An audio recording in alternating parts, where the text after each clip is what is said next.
Om Namo Bhagavate Vasudevaya. Om Namo Bhagavate Vasudevaya. Narayanam Namaskritya Naram Cha Narottamam Devim Saraswatim Vyasam Tato Jayam Ditiye Nashtaprayesha Vadreshu Nityam Bhagavata Sevaya. Bhagavati Uttam Shloke Bhaktir Bhavati Naistike. So continuing with the discussion on Srila Prabhupada Lilamrita by Srila Goswami, Volume 1, A Lifetime in Preparation, India 1896 to 1965, Chapter 4, How Shall I Serve You? So yesterday we discussed how Prabhupada met his Guru Maharaj at Radhakund doing parikrama, and then Maharaj, Srila Bhakti Siddhanta Saraswati Thakur, told Abhay, Amar Ichha Chilla Kichu Bhai Karana. I had a desire to print some books. If you ever get money, print books. December 1936. Srila Bhakti Siddhanta was in poor health at Jagannath Puri. Abhay was in Bombay and he wanted to write his Guru Maharaj a letter. He is a little kind upon me, Abhay thought. He will understand my request, and he began to write. Dear Guru Maharaj, please accept my humble obeisances at your lotus feet. You have got many disciples, and I am one of them, but they are doing direct service to you. Some of them are brahmacharis, some of them are sannyasis, but I am a householder. I cannot. Sometimes I give monetary help, but while I cannot give you direct service, is there any particular service I can do? 2 weeks later, Abhay received a reply. I am fully confident that you can explain in English our thoughts and arguments to the people who are not conversant with the languages of the other members. This will do much good to yourself as well as your audience. I have every hope that you can turn yourself into a very good English preacher if you serve the mission to inculcate the novel impression of Lord Chaitanya's teachings in the people in general, as well as philosophers and religionists. So it was pretty much the same instruction he received when he first met Srila Bhakti Siddhanta Saraswati Thakur, that preach in English language. Abhay at once recognized this to be the same instruction he had received at the first meeting in 1922. He took it as a confirmation. There was no doubt as to the purpose of his life. What his spiritual master had said in Calcutta in 1922 had not been a chance remark, nor had that been a chance meeting. The instruction was the same. Turn yourself into a very good English preacher. This will do much good to yourself as well as your audience. Srila Bhakti Siddhanta passed away from the mortal world on January 1st, 1937. He had been spending his last days reading Chaitanya Charitamrita and chanting on his beads.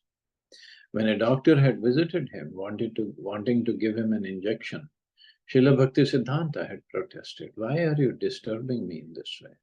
Simply chant Hare Krishna, that's all." Amongst his last words to his disciples were, "I advise all to preach the teachings of Rupa Raghunath, disciples of Lord Chaitanya, with all energy and resources. Our ultimate goal shall be to become the dust of the lotus feet of Shri Rupa and Raghunath Goswamis.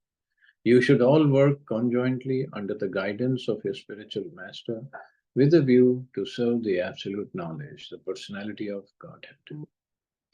You should live somehow or other without any quarrel in this mortal world, only for the service of Godhead. Do not, please, give up the service of Godhead, in spite of all dangers, all criticisms, and all discomforts. Do not be disappointed, for most people in the world do not serve the personality of Godhead. Do not give up your own service, which is your everything, and all, neither reject the process of chanting and hearing of the transcendental holy name of Godhead. You should always chant the transcendental name of Godhead with patience and forbearance like a tree and humbleness like a stone. There are many amongst you who are well qualified and able workers. We have no other desire whatsoever. So simple instruction. Just chant. I mean, just chant, preach, and that's all. It doesn't have to be big projects you have to do, one has to do. If Krishna wants, he can get it done through anybody, any one of us. But the basic instructions remain the same. Chant and hear, and do your service.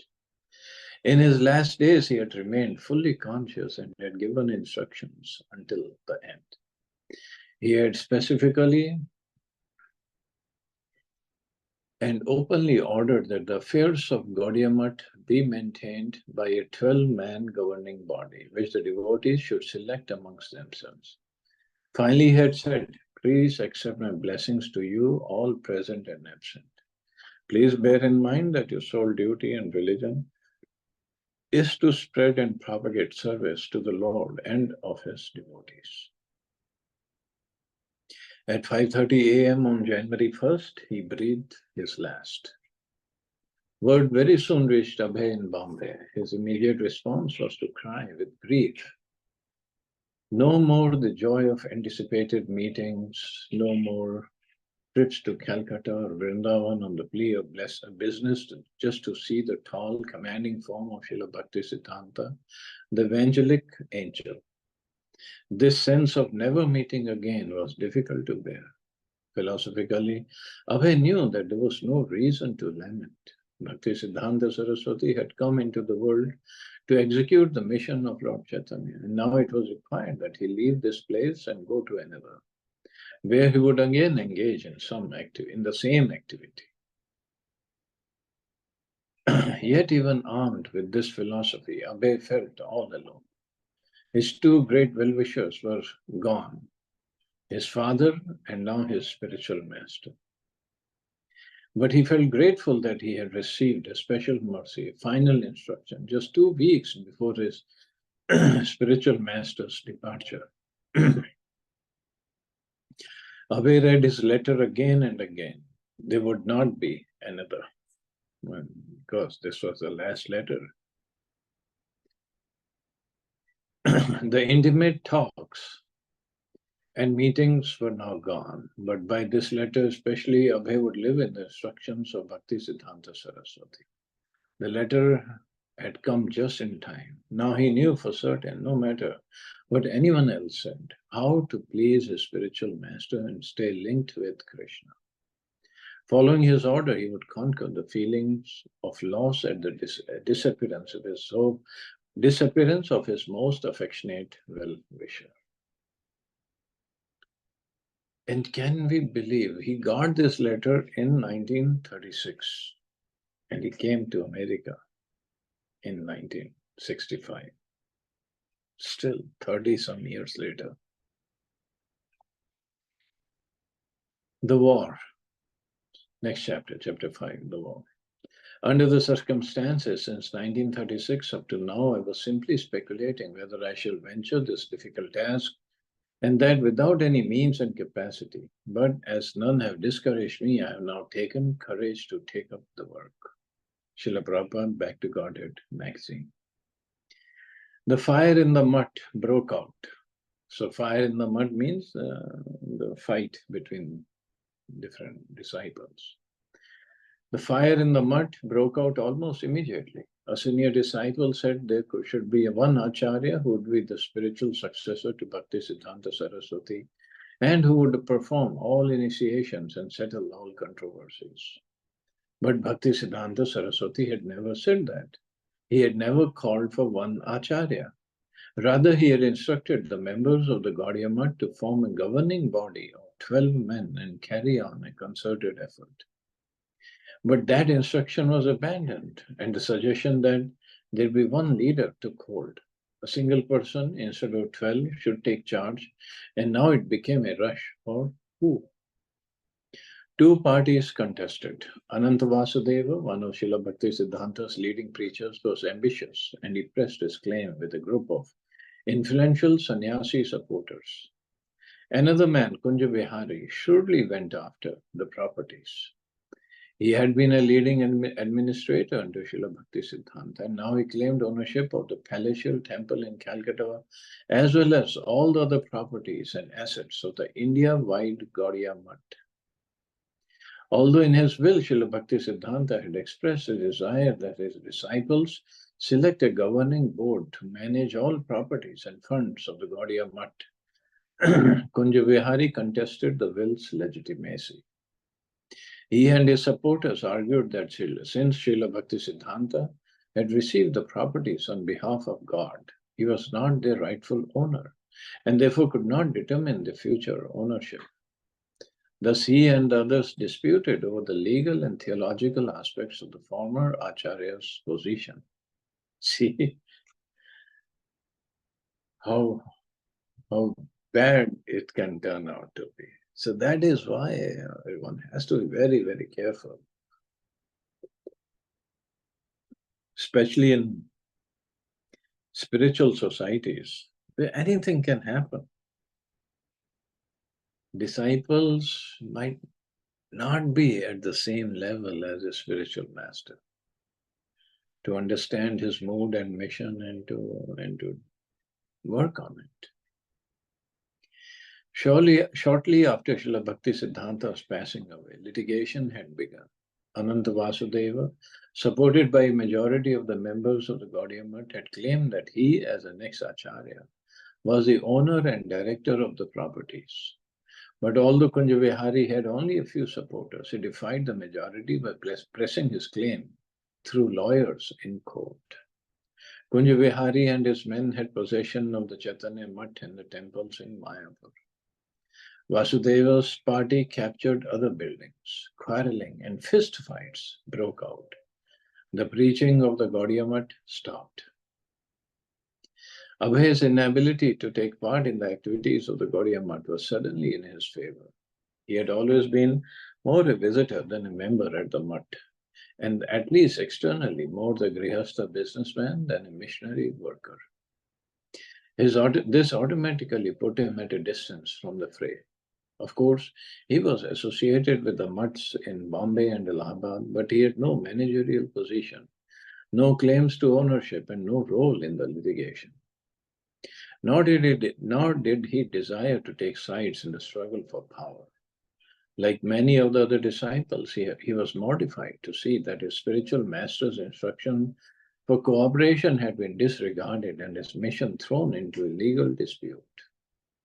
Abhay knew that Srila Bhakti Siddhanta had wanted the leaders to work cooperatively, and so he could not sympathize with the warring factions. Both parties were an insult to Srila Bhakti Siddhanta Saraswati. But he wanted to preach, although becoming a very good English preacher was something he was meditating on more than actively doing. The Gaudiya Mutt would logically have been the vehicle for his preaching. He had already contributed articles to the Gaudiya Mutt's publications and had been working with his godbrothers at the Allahabad and Bombay centers. Naturally, he thought of serving his spiritual master in terms of serving within his spiritual master's mission. But the Gaudiya Mutt, which had always been known for pure, bold preaching of the message of Lord Chaitanya, was now becoming known for embroiled factions. As the Gaudiya Mutt broke down, he was also affected. Under the present circumstances, how could he carry out his spiritual master's order to preach? Previously, the main obstacle to his preaching had been family commitments, but now the obstacles were compounded. Now he had to wait helplessly for the outcome of this struggle. What would Krishna bring about? So 1938. His Bombay business diminishing, Abhay, now 42, moved back to Calcutta with his wife and family and rented a house at 6 Sita Kanta Banerjee Lane. The street was but a narrow lane, lined on either side with 3-story houses. His office was on first floor, facing the street. The family lived upstairs. He rented the adjoining building, number 7, and on the first floor operated a small chemical laboratory, manufacturing distilled water, days, pain, liniment. Okay. Days pain liniment, Vimal tonic, alpha, an injection for boils, and various other medicines. He also utilized a small outbuilding in the rear as part of his land. Out front he hung a large signboard, Abhay Charan Day and Sons, displaying a picture of mustached Abhay Charan. Sometimes he would employ 2 or 3 servants to assist him, but mostly he worked alone. And he would deliver his glass jugs of distilled water to agents such as Bengal Company and Gluconet. He printed a brochure advertising Day's pain liniment, good for relieving gout, rheumatism, and all pains. I didn't know that distilled water does that. And if one wanted to be free of recurring diseases like rheumatism and gout, his brochure directed that in addition to using Day's pain liniment, one refrained from alcohol and all sorts of drinking or intoxicating habits, and food and drink should be very simple and innocent, such as vegetables and milk. The new Calcutta business enjoyed an early success, but Abhay didn't have his heart in it. It was his duty. He had to do it to maintain his family. His new acquaintances in Calcutta found him to be a devotee of God at heart, a businessman, a family man, but more concerned with writing and preaching than with business and family. Chandi Mukherjee, a neighbor for nearby Bihari Street, he was interested only in devotional activities and did this business only to maintain the family. He didn't seem interested in profit motive, in accumulating money or becoming a rich man. Charan Mukherjee, Abhay's next door neighbor, Abhay Charan Day, was always a very patient listener to every illogical argument that anybody, including myself, would bring to him. Not knowing philosophy, I would illogically present so many arguments, and Mr. Day would always very patiently listen. Nothing agitated him. He was always very calm, and he taught me about God. He would speak only of Krishna. He was translating the Gita and was maintaining his business. Neighbors would often see him sitting on his cot in the front room. He would read his spiritual master's books and sometimes recite the Sanskrit shlokas out loud. He liked to discuss philosophy with anyone who came by. His family keeping mostly upstairs, Abhay would sit alone in the downstairs front room, dressed in dhoti and kurta, or sometimes a dhoti and only a vest. Often he would be at his writing, while outside the door his children played with the children of the Ganguly family, who lived in the rear apartment of the same building. The neighbors lived openly in a kind of joint neighborhood family, and Abhay talked freely with the other neighbors, but of Vaishnava philosophy and only rarely of business. Mr. Ganguly found Abhay's speech scholastic and always very philosophical. Abhay was absorbed in the philosophy of Krishna consciousness, and even in brief conversations, he would refer to Lord Krishna and to Bhagavad Gita's descriptions of Lord Krishna as the basis of both the material and spiritual worlds. While working in his laboratory or receiving a delivery of empty bottles from the Muslim bottle merchant or going out to sell his medicine, he would be talking or thinking about God. So that way he was always Krishna conscious. But still the right time had not come. In those days, for a person in Calcutta to be interested in God consciousness was not so unusual. Abhay found even a man like Abdullah, the Muslim bottle merchant, to be very religious. One day Abhay asked Abdullah, who had once been very poor but had become rich by his business, "Now you have got money, so how are you going to use your money?" The bottle merchant replied, "My dear sir, I have an intention to construct a mosque." Meanwhile, the war of the Gaudiya Math raged on. Both factions were ill-motivated and both deviated from the instructions of the spiritual master. The very act of trying to determine ownership of the properties through legal action meant that the God brothers were disobeying the express desire of their spiritual master, as stated in his will. The litigation continued year after year, but the legal wrangling could not bring them together or purify them. One court ruled in favor of Ananta Vasudev, but then a higher court awarded 2/3 of Mutt's properties to Kunja Vihari and 1/3 to Vasudev. Still, although Vasudev had fewer properties, he inspired more followers. He seemed to them more intent on reviving the preaching of Gaudiya Mutt. But when Vasudev subsequently fell down from the principles of sannyas by going off with a woman, the group broke further to pieces. Many of the sannyasis continued to maintain their principles, but many now left the jurisdiction of the two contending factions in disgust. Individuals formed their own ashrams, Gaudiya Mission, Chaitanya Gaudiya Mutt, and others. The unified entity of Gaudiya Mutt as an all-India mission consisting of many temples, several presses, and hundreds of devotees working cooperatively under one leadership ceased to exist.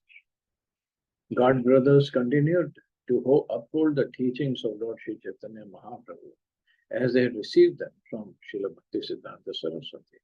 But because they were meant to work together, they lacked the former united potency.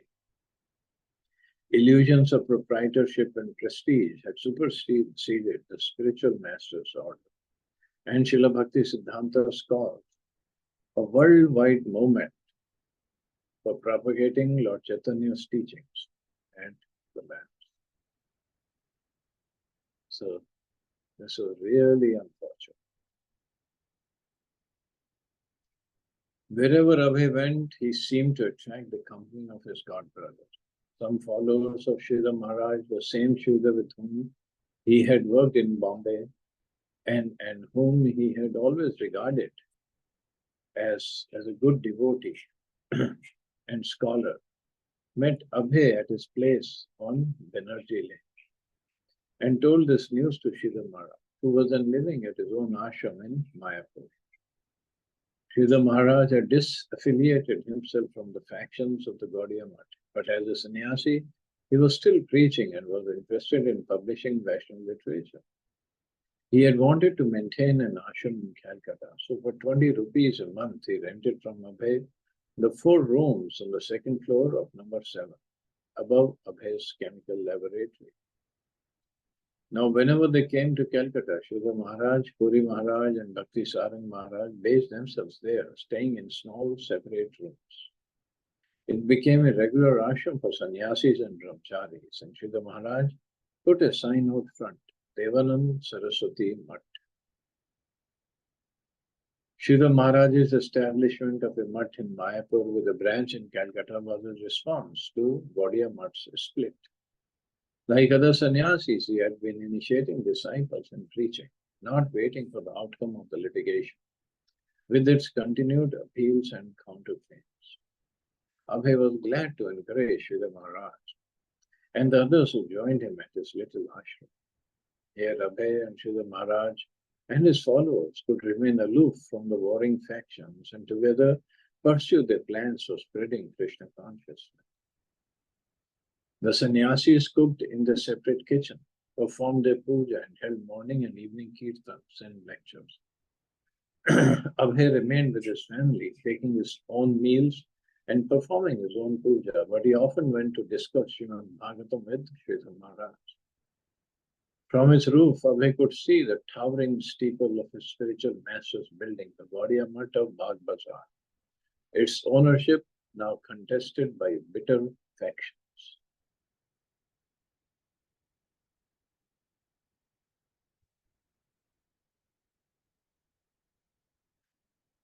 So, unfortunately, these things happen.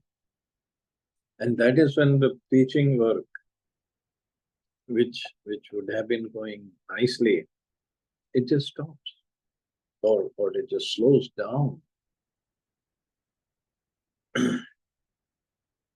Abhay would often accompany Srila Maharaj and his assistants at preaching programs, where he would play the mridanga.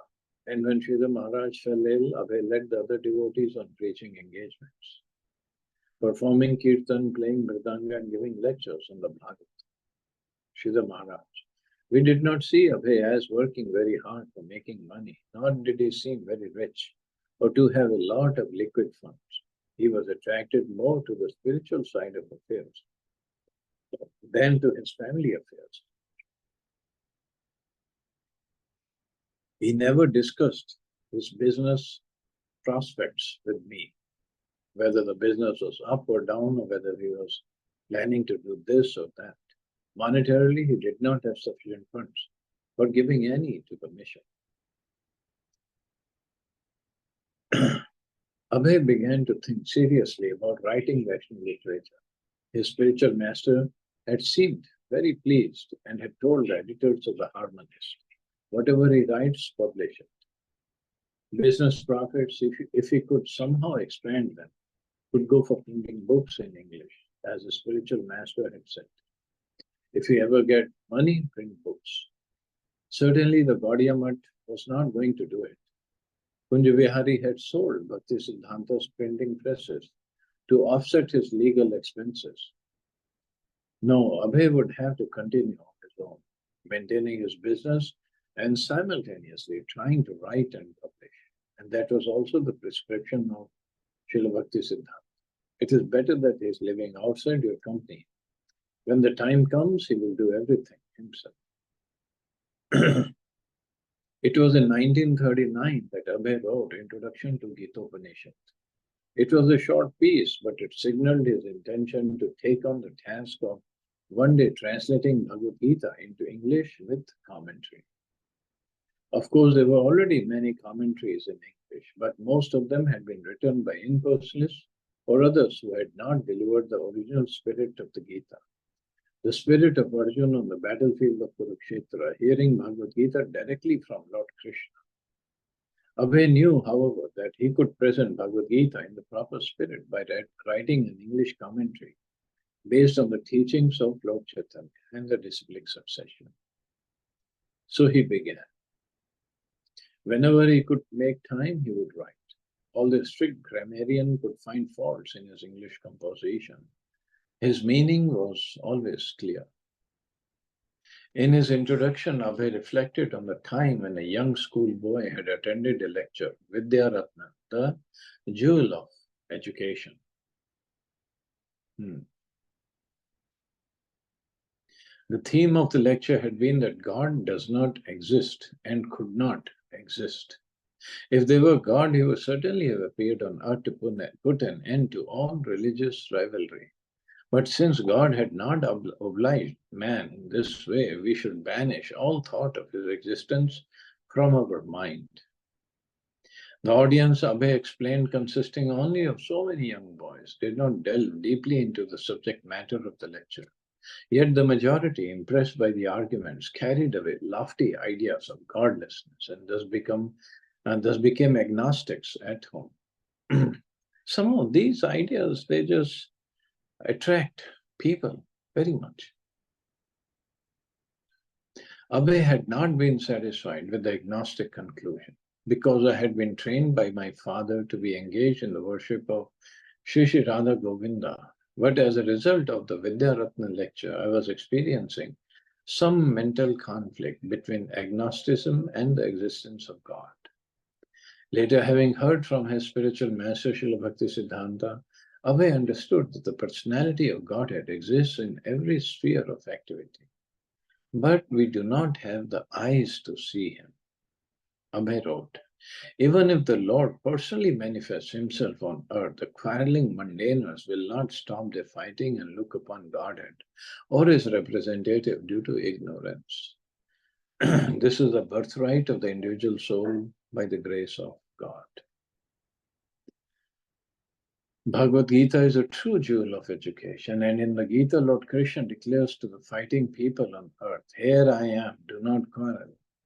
The agnostic who had spoken of the jewel of education had been blinded by the jewel and therefore could not see and appreciate the personality of Godhead. Thus, he had gone on to convince others to become so-called Jews also. Following his spiritual master, Abhay displayed an aggressive spirit for confronting all opponents of pure theism. In responding to his spiritual master's order to develop into an English preacher, Abhay was not simply making neutral, scholarly presentations. He was willing and ready to fight, whether against modern agnostics or Vaishnavism's old traditional enemy, which is Mayavad impersonalism. Although few scholars taught the way of surrender to Lord Krishna as espoused in Bhagavad Gita, almost all respected Bhagavad Gita as presenting the essence of all knowledge. The Gita, therefore, was the perfect vehicle for confronting those who misrepresented God and religion. The Gita was a challenge to the agnostics, apotheosists, anthropomorphists, impersonalists, henotheists, pantheists, and absolute monists.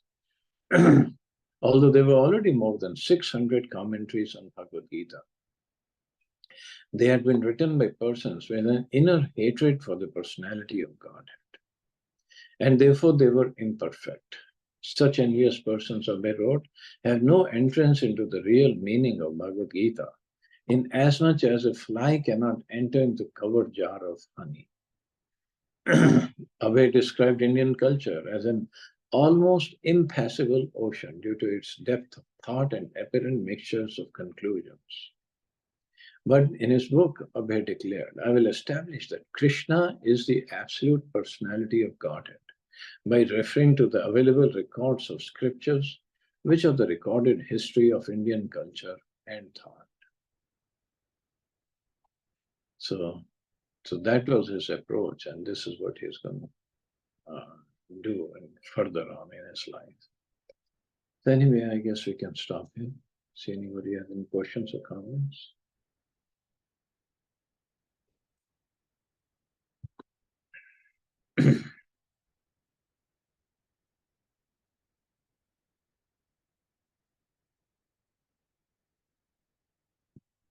Hare Krishna, Prabhuji, please accept my humble obeisance. Prabhuji, since it happened that the preaching broke out and all that, so how we can have this as a learning for ISKCON, and going further, there should not be any such things.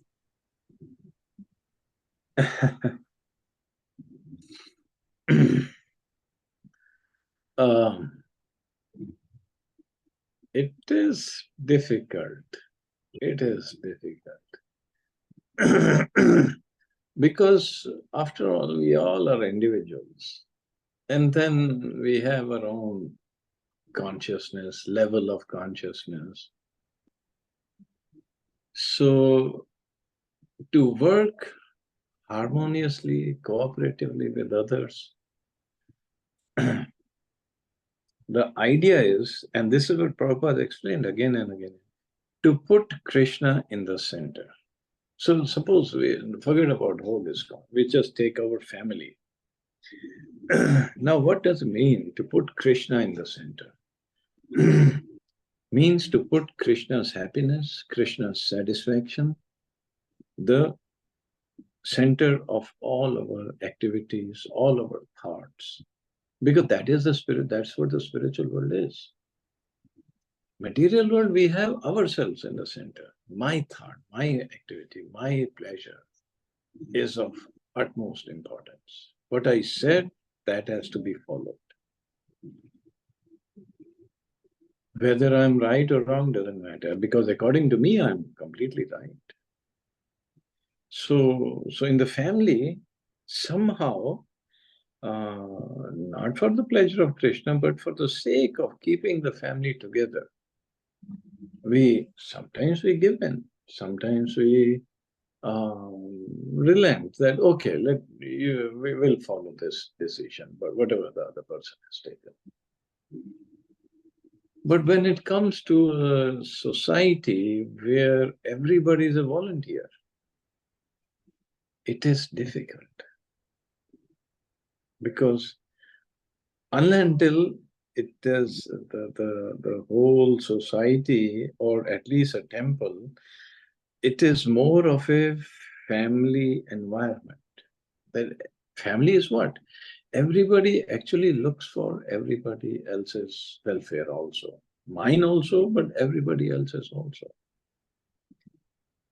But in a volunteer society, it's very difficult to achieve. And then, just like Prabhupada said, he was a visitor. He didn't have any position in the mud. So nobody blamed him. But if somebody has a position in the mud or in the temple, that means 24 hours he is there, whether it is his service point, his spirituality point, his day-to-day activities, association, everything is in the temple. Then definitely differences will be there, and the persons, and this is what we all do. We look forward to somehow maintaining our position, defending, eating, sleeping, mating, defending. These are the 4 activities everybody does. So we try to defend. Instead of, but in a regular family outside the temple, if you look at, they work together because that is what family is all about. There's no individual in the family. But in the mud or temple, individual is more emphasized because everybody is looking out for himself. So it becomes very, very complicated. And on top of it, everybody is a spiritual enthusiast at whatever level he or she may be. It becomes more complicated because then the Vaishnava offense also comes into picture. It's not a theoretical thing, it is practical. Vaishnava offense. So yes, to cooperate, this is what Prabhupada also told when he left his body. If you love me, cooperate. But cooperate doesn't mean everybody has to listen to one person and he thinks he is God's representative. He is the only one. But everybody is, in a sense. And everybody should work together. It's difficult, but it is difficult, very difficult. I have lived 14 years in the temples, I know. Yes, Prabhuji. For small seva, there comes a dispute. So having a 24 hours spending in temple and then cooperating, trying to get our ego down and trying to thinking about what other is thinking, what is their goal. So it's like very difficult. Yeah. But anyway, you do your best. That's all. Yes, Prabhuji. Thank you very much, Prabhuji, for the class. Thank Okay. you. Thank you, Mother. So you all have a safe and wonderful day. Hare Krishna. Jai Srila. Hare Krishna. Thank you, Prabhuji.